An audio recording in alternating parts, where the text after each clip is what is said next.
स्वामी समर्थ दोस्तों, तर आज आपण बनवतोय आज मी बनवलेले साबुदाण्याचे वडे. हे थोड्या वेगळ्या पद्धतीचे मी वडे बनवलेले, खूप टेस्टी आणि कुरकुरीत झाले. खूप सुंदर लागतात आणि खूप टेस्टी बी येतात. हे तुम्ही उपासाला या इतर वेळेस बी हे बनवू शकता. आणि मेन म्हणजे याला साबुदाणा भिजत घालायची गरज नाही आहे. तुम्ही बटाटा उकळायची गरज नाही आहे, काही गरज नाही. तुम्ही तरीही कुरकुरीत आणि त्या वड्यांसारखेच तुम्ही बनवू शकता आणि खूप टेस्टी लागतात. तर चला मग बघूया कसे बनवायचे ते. तर इथं मी 1 कप साबुदाणा घेतलेला आहे. तुम्ही तुमच्या मापानुसार घेऊ शकता. मी हा 1 कप घेतलेला आहे आणि हा चांगला मी भाजून घेईल.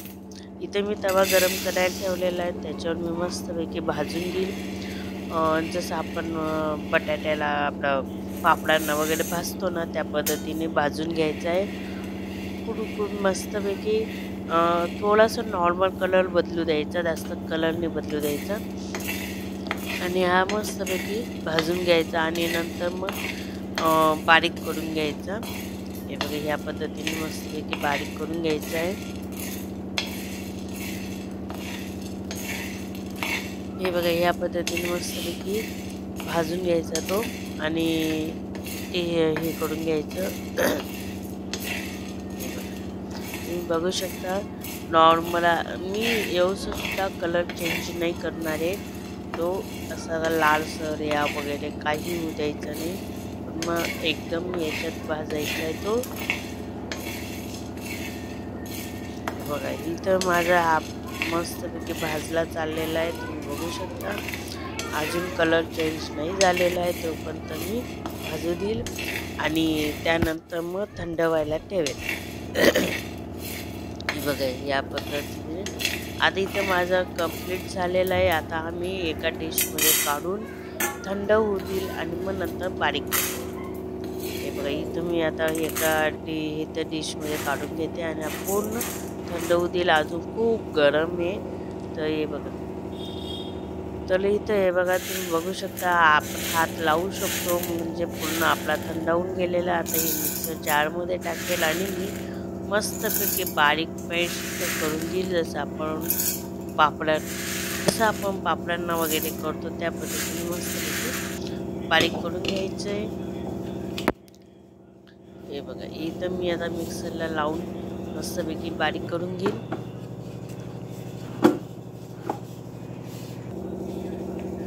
हे बघा, इथं मस्तपैकी बारीक झालेलं आहे, तुम्ही बघू शकता. आणि थोडंसं जाडलं हात असेल तर तुम्ही परत एकदा फिरून घ्यायचं, अगर जाडसर वाटू लागलं तर. पण मग मी तर पूर्ण बारीक करून घेतलेलं आहे. बघा, मस्तपैकी बारीक झालेलं आहे.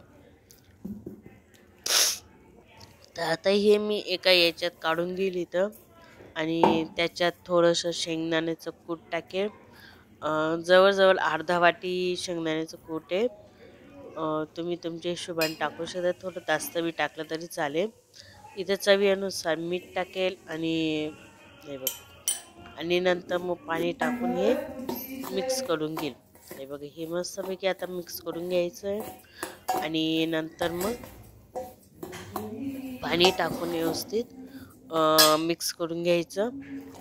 इथं थोडं थोडं पाणी टाकायचं, एका वेळेस टाकायचं नाही, कारण की आपला साबुदाणा पाणी हे करतो, पाणी जास्त लागतं त्याला, म्हणून मग थोडं थोडं टाकत राहायचं आणि जास्त पेस्ट नाही करायची, ती थोडंसं याच्यात ठेवायचं.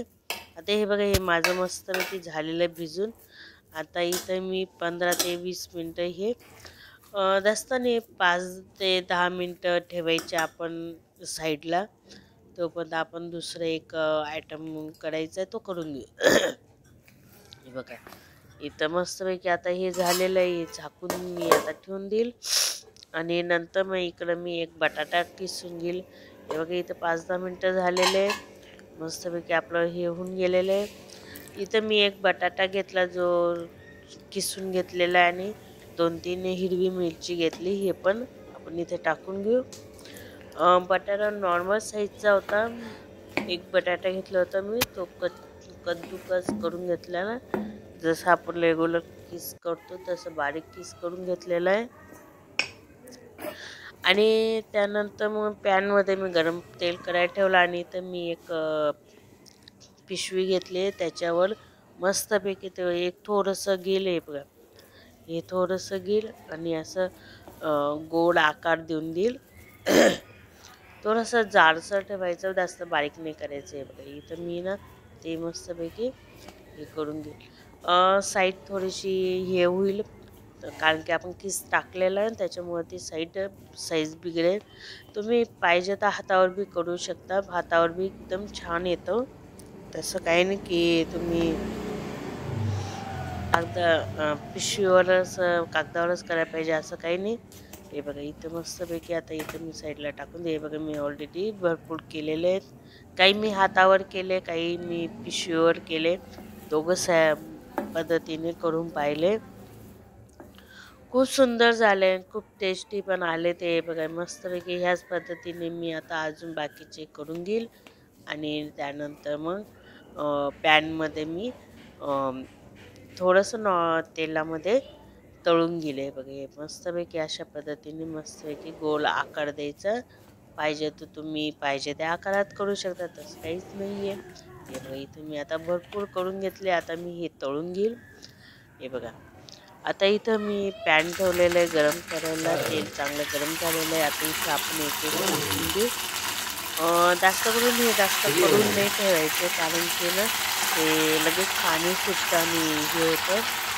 2-2, 3-3 आता माझं पॅन मोठं म्हणून मी 4 टाकले आणि मस्तपैकी गोल्डन फ्राय होऊ देईल. जास्त गोल्डन बी नाही, मस्तपैकी असे कुरकुरीत व्हायला पाहिजे असे होऊ देईल. आणि नंतर मग आपण पॅनमधून काढून घेऊ. ते एक साईड झालेली आहे, बघते मी, नाही झाली अजून थोडंसं होऊ देईल आणि मग नंतर मग टर्न करून घेईल. काही अजून झालेलं नाही आहे, मग टर्न होत नाही आहे.